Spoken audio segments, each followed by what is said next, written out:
তোমাদের কাছে একটি অনুরোধ যে তোমরা প্রতিটা গল্প, প্রতিটা কবিতা, প্রতিটা নাটক তোমরা নিজেরা পড়ে আনন্দ উপভোগ করো। ভিডিওটিতে আমি আমার যে ভাবনা প্রকাশ করতে চলেছি সেই ভাবনাই যে তোমাদের মানতে হবে এমন কোনো কথা নেই। তাই তোমরা প্রতিটা রাইটিং নিজের মনের মতো করে পড়ে নিজে আত্মোপলব্ধি করো। সো হ্যালো গাইস, চলে এসেছি আমরা নতুন একটা ভিডিওতে, এবং আজকের ভিডিওতে আজ আমরা আলোচনা করব টম গানের লেখা অন দ্য মুভ। এই কবিতাটা আমরা আজকের ভিডিওতে আলোচনা করব। তো ভিডিওটা কিন্তু খুবই ইন্টারেস্টিং হতে চলেছে, তাই তোমরা ভিডিওটা কিন্তু শেষ পর্যন্ত অবশ্যই দেখতে থাকো। তো শুরু করা যাক আমাদের আজকের ভিডিও, টম গানের লেখা অন দ্য মুভ। তো প্রথমেই কবিতাটা শুরু করার আগে আমরা জানবো টম গান কে ছিলেন। টম গানের সম্পূর্ণ নাম হচ্ছে থমসন উইলিয়াম থম গান, এবং যিনি একজন ইংরেজ একজন পোয়েট ছিলেন, এবং তিনি বিখ্যাত ছিলেন তার অ্যাড্রয়েড টার্স ল্যাঙ্গুয়েজের জন্য এবং কাউন্টার কালচার থিমসের জন্য তিনি খুব বিখ্যাত ছিলেন। এবং আজকের এই যে কবিতাটা অন দ্য মুভ, এই কবিতাটার এই যে টাইটেলটা তোমরা দেখতে পাচ্ছ অন দ্য মুভ, তো এই টাইটেলটার মানে হচ্ছে চলমান অবস্থায়। মানে আমাদেরকে এই কবিতাটা আমাদেরকে এক প্রকার একটা ইঙ্গিত দেয় যে আমাদের জীবন সবসময় চলন্তমান, সবসময় সেটা চলছে। এবং এই কবিতাটিকে একটি সোশিওলজিক্যাল স্ন্যাপশট বলা হয় অব দ্য 1950s, অর্থাৎ 1950 সালের একটা সোশিওলজিক্যাল স্ন্যাপশট হিসেবে কবিতাটিকে কনসিডার করা হয়।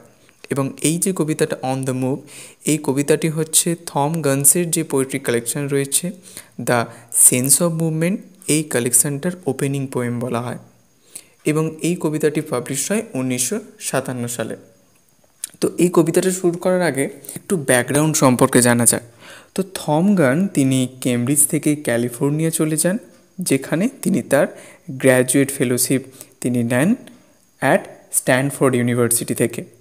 এবং সেখানে তিনি এক্সিস্টেন্সিয়াল ফিলোসফি পড়েন, এবং তারপর তিনি দেখতে পারলেন সেখানকার ইউথফুল মোটরসাইকেল যে কালচার, যেটা খুব ফেমাস ছিল 1950 সালে, সেই কালচার তিনি দেখতে পেলেন ক্যালিফোর্নিয়া, এবং যেটা ডকুমেন্টেড রয়েছে মার্লন ব্র্যান্ডোসের আইকনিক ফিল্ম দ্য ওয়াইল্ড ওয়ানে। এবং এই যে কবিতাটা অন দ্য মুভ, এই কবিতাটার কিছু বেসিক থিমস রয়েছে। থিমসের মধ্যে সেটা হচ্ছে এক্সিস্টেন্সিয়ালিজম, মানে অস্তিত্ব, the pursuit of meaning in a seemingly meaningless world, মানে একটা মিনিংলেস ওয়ার্ল্ডে অর্থের যে সাধনা আমরা অনবরত করছি, একটা মিনিং খোঁজার বারবার চেষ্টা করছি আমাদের চলন্তমান জীবনে, সেটা একটা বেসিক থিমস এই কবিতাটির। এবং তারপর দ্য ফ্রিডম, একটা স্বাধীনতা, অ্যান্ড এবং danger of movement and the exploration of identity through action. মানে এই যে দেখতে পাচ্ছ যে ডেঞ্জার অফ মুভমেন্ট, যে একটা চলাচলের যে একটা ঝুঁকি বা একটা বিপদ অনবরতই আমাদের জীবনে আসছে, তো এই ব্যাপারটাকে ফুটিয়ে তোলা হচ্ছে। The expression of identity through action, মানে কর্মের মাধ্যমে আমরা নিজেদের পরিচয়টাকে আরও বেশি গভীরে আমরা জানতে পারছি, একটা প্রকার একটা সেলফ এক্সপ্লোরেশন আমাদের ঘটছে। ওকে, তো এবার শুরু করা যায় কবিতাটাই টাইটেলটা যেটা দেখতে পাচ্ছ অন দ্য মুভ। ওকে, তো প্রথম স্ট্যান্ডায় থম গান বলছেন দ্য ব্লু জে মানে একটা বার্ড, স্কাফলিং ঝগড়া করছে, ইন দ্য বুশেস ফলোজ, অর্থাৎ ঝোপের মধ্যে ঝগড়া করছে, সাম হিডেন পারপাস, কিছু গোপন উদ্দেশ্য, and the gust of birds, এবং পাখির একটা ঝোড়ো হাওয়া, একসাথে যেমন পাখি আকাশে উঠলে যেমন একটা ঝোড়ো একটা হাওয়া আমরা দমকা বাতাস পাই, তেমনটাই দ্য গাস্ট অফ বার্ডস, মানে পাখির একটা ঝোড়ো হাওয়া, that spurs across the field, এবং যেটা ফিল্ডে বা আমাদের মাঠে ছড়িয়ে রয়েছে। The wheeling swallows has nested in the trees, এবং হুইলিং সোয়ালোজ বলতে সোয়ালো পাখিরা কী করছে, তারা গাছেতে তারা বাসা তৈরি করছে, অ্যান্ড আন্ডারগ্রোথ, এবং আগাছাতেও। সিকিং দেয়ার ইনস্টিংক্ট, কিসের জন্য, এবং তারা কি খুঁজছে, তারা তাদের নিজস্ব প্রবৃত্তি খুঁজছে সন্ধানে, অর দেয়ার পয়েস, এবং তারা তাদের ভারসাম্যর জন্য তারা খুঁজছে, অর বোথ, হয়তো দুটো জিনিসের জন্যই খুঁজছে। অর্থাৎ এই লাইনটার মধ্য দিয়ে থম গান যেটা বলছে, যেমন করে একটা পাখি তার নিজে লাইফের যে মিনিং সেটা যেমন খুঁজছে বাসা বানানোর মধ্য দিয়ে, বা হচ্ছে এদিক ওদিকভাবে নিজের প্রবৃত্তিটা জানার যে একটা অনুসন্ধান তার মধ্যে চলছে, এই যে ব্যাপারটা, এটাকে খুঁজছে পাখিরা। One moves with an uncertain violence, এবং একজন কি করছে, একজন অনিশ্চিত সহিংসতার সাথে কি করছে, মুভ করছে, চলাচল করছে। Under the dust thrown by a baffled sense, baffled sense মানে বিভ্রান্ত বোধের দ্বারা তারা চলাচল করছে অনিশ্চিত সহিংসতার সাথে। এবং কার মধ্য দিয়ে, আন্ডার দ্য ডাস্ট থ্রোন, যে চারিদিকে ধুলো ছড়িয়ে রয়েছে তার নিচে দিয়ে এরকম একটা অনিশ্চিত সহিংসতার সাথে তারা চলাচল করছে। অর বা দ্য ডাল থান্ডার অফ অ্যাপ্রক্সিমেট ওয়ার্ডস, বা হয়তো আনুমানিক শব্দে নিস্তেজ একটা বজ্রধ্বনি দ্বারা মানুষ বিভ্রান্ত হয়ে উঠছে। অর্থাৎ প্রায় আমরা অন্য কারো কথায় খুব খারাপ মনে করি। অ্যাকচুয়ালি দেখতে গেলে সেই যে কথাটি তোমায় বলেছে সেই কথাটার সাথে তুমি কেন নিজেকে জড়িয়ে ফেলছো। অ্যাকচুয়ালি থমগান যেটা দেখাচ্ছেন যে আমাদেরকে অন্য কারো কথায় নিজেদেরকে ক্রুদ্ধ করা উচিত নয়। ওকে, তারপর তিনি পরের স্ট্যান্ডে বলছেন অন মোটর সাইকেলস, এবং মোটর সাইকেল যেটা 1950 সালে খুব পপুলার ছিল। On motorcycles up the road, এবং রাস্তার উপর দে কাম, এবং তারা আসে, অর্থাৎ বাইকার্সরা, the group of motorbikers. Small, তারা খুব ছোট, ব্ল্যাক অ্যাজ ফ্লাইজ, এবং কালো এমনটা একটা ফ্লাইজের মতো, হ্যাঙ্গিং ইন হিট। অর্থাৎ আমরা প্রায় দেখি যে অন্ধকারের মধ্যে যখন কোনো আলো বা আগুন জ্বালানো হয় তখন কী হয়, ছোট ছোট পোকারা এদিক ওদিক আগুন চাষভাবে ঘুরতে থাকে, এবং তারা কি হয়, তারা হচ্ছে আগুনে ঝলসে মারা যায়। তেমনইভাবে যে বলছে যে এরকম মোটর বাইকার্সরা তারা কি করছে, এরকম ফ্লাইজের মতো আগুনের সামনে আসছে, মাছির মতো। দ্য বয়েজ, এই যে বয়েজ বলছেন, বয়েজ বলতে তিনি এই দ্য গ্রুপ অফ বাইকার্সদের বলছেন। Until the distance throes them fourth, যতক্ষণ না দূরত্ব তাদের বাইরে ছুঁড়ে ফেলে দেয়। মানে সাপোজ তারা মোটর বাইকার্সরা তারা কী করছে, তারা কোথাও যাবে বলে তারা সিদ্ধান্ত নিয়েছে, কিন্তু দেখলো যে তারা তাদের নিজস্ব গন্তব্যস্থলে পৌঁছতে পারছে না। দেয়ার হাম বাগলেস, এবং তাদের গুঞ্জনধ্বনি to thunder held by calf and thigh. হয়তো তারা রাস্তায় বেরিয়েছে, এবং রাস্তায় বেরিয়ে তারা কি হচ্ছে, তারা মাঝে আটকে যাচ্ছে। কেন আটকে যাচ্ছে, কারণ রাস্তা দিয়ে হয়তো কোনো বাছুর চলাচল করছে, বা তারা অনেকক্ষণ ধরে গাড়িতে বসে থাকার ফলে তার যে উরু বা থাই সেটা ব্যথা করছে, যার জন্য তারা অতিরিক্ত পরিমাণে রাইডিং করতে পারছে না। ইন গগলস ডন্ট ইমপার্সোনালিটি, এবং তারা চশমা পরে রয়েছে যেটা তাদের ইমপার্সোনালিটিকে ট্রিগার করছে। ইন গ্লিমিং জ্যাকেটস, এবং তাদের চকচকে জ্যাকেটসগুলো তারা পরে রয়েছে ট্রফিড, এবং তারা যেন জিতে গেছে। উইথ দ্য ডাস্ট, এবং ধুলোর এই ভরা পরিবেশের মধ্যে তারা যে জ্যাকেটটা চকচকে জ্যাকেট পরেছে সেটা তার সাথে যেন জিতে গেছে, মানে তার একটা আলাদা আনন্দ যেন তাদের মধ্যে বিরাজ করছে। দে স্ট্র্যাপ ইন ডাউট, এবং তারা সন্দেহের জালে আটকে গেছে।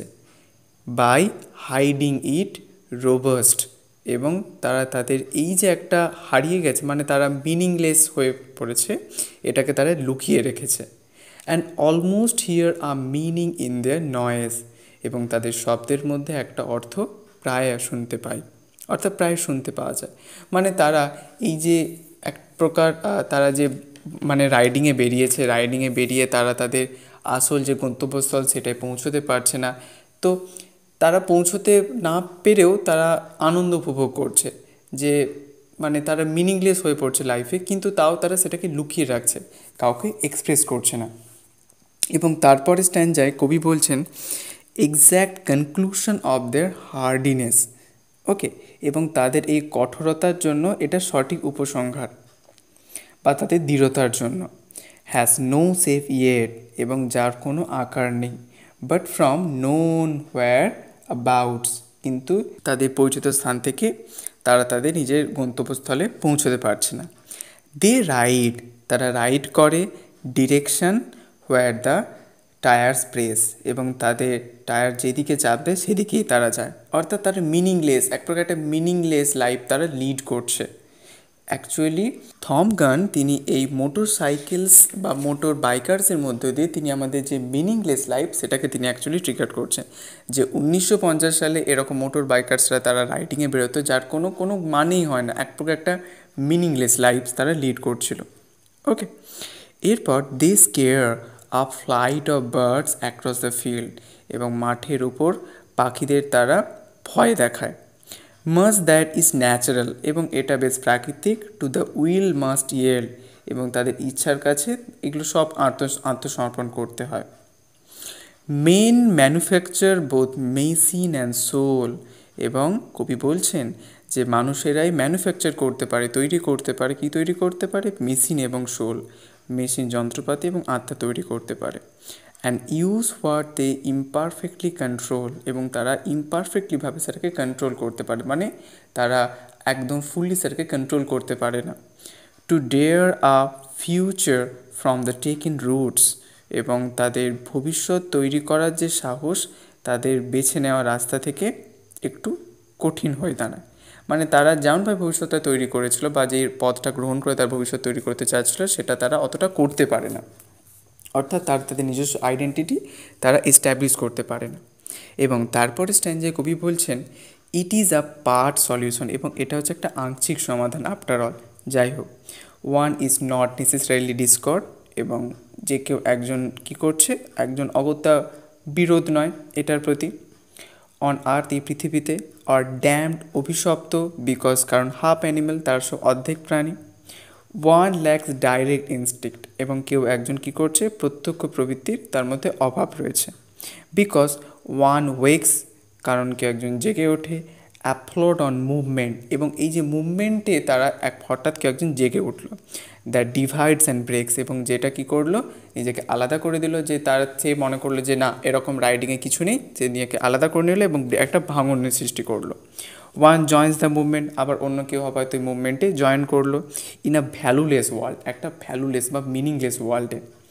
চুজিং ইট টিল, এবং এটাকে চুজ করলো। Both হার্লার and the hurdle, one moves as well always toward and toward, যে কেউ কি করছে, একজন কেউ হবে হয়তো মানে হার্লার মানে হচ্ছে কেউ আঘাত করছে, আর হার্ল মানে হচ্ছে কেউ আঘাত পেয়েছে। তো এই যে ব্যাপারটা, one moves as well always toward and toward, কিন্তু কেউ একজন সবসময় সামনের দিকে এগিয়ে যাচ্ছে, সামনের দিকে সবসময় এগিয়ে যাচ্ছে। এবং তারপর লাস্ট টাইম যায় কবি বলছেন আ মিনিট হোল্ডস দেম, এবং কিছু মিনিটের জন্য তাদের ধরে রাখে। Who have come to go, এবং যারা চলে যায়।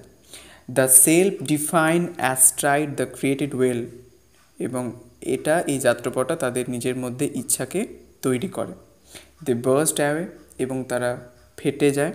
The towns they travel through, যে টাউনের মধ্যে দিয়ে তারা ট্র্যাভেল করে। Are home for neither bird nor holiness, এবং যেটা পাখিদের জন্য বা কোনো পবিত্রতার জন্য সেটা তাদের বাড়ি নয়। For birds and cents complete their purpose, এবং এখানে বলছে যে এক প্রকারের ফ্রিডম থিম তুলে ধরা আছে, যে পাখিরা এবং সেন্টসরা তারা ফ্রিডম, তার নিজের মনের মতোভাবে তারা তাদের নিজস্ব ইচ্ছা পূরণ করতে পারে, এবং তারা সত্যিই পারে তারা করতে। অ্যাট ওর্স্ট, কিন্তু খারাপ দিকে, ওয়ান ইজ ইন মোশন, কিন্তু একজন এই যে মোশনে বা এই যে একটা ট্রেন্ডে যে ঢুকে যাচ্ছে। And at best reaching no absolute, এবং তার কোনো অ্যাবসলিউট পারপাসে সে আর পৌঁছতে পারে না। ইন হুইচ টু রেস্ট, যেখানে সে বিশ্রাম নেবে।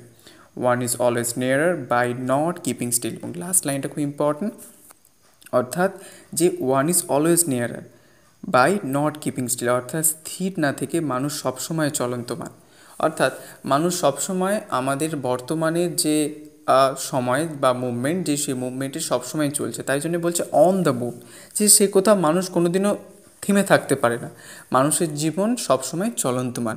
তো এই কবিতাটার মধ্য দিয়ে থম গান যেটা দেখাচ্ছেন যে আমাদেরকে জীবনে সবসময় সামনের দিকে এগিয়ে যেতে হয়, কোনো দিনও একটা জায়গায় দাঁড়িয়ে থাকতে নেই, কারণ দাঁড়িয়ে থাকলে আমাদের জীবন পরিবর্তন হবে না। এবং তাই জন্য আমাদের সবসময় একটা পাখির মতো বা একটা সেন্টসের মতো আমাদেরকে সবসময় সামনের দিকে এগিয়ে যেতে হয়। ওকে, তো এই ছিল আমাদের আজকের video on the move written by Thom Gunn. তো ভিডিওটা তোমাদের কেমন লাগলো অবশ্যই তোমরা কিন্তু কমেন্টে জানিও, আর যদি তোমাদের কোথাও কোনো প্রশ্ন থাকে অবশ্যই তোমরা কিন্তু কমেন্টে জানাতে ভুলো না যেন।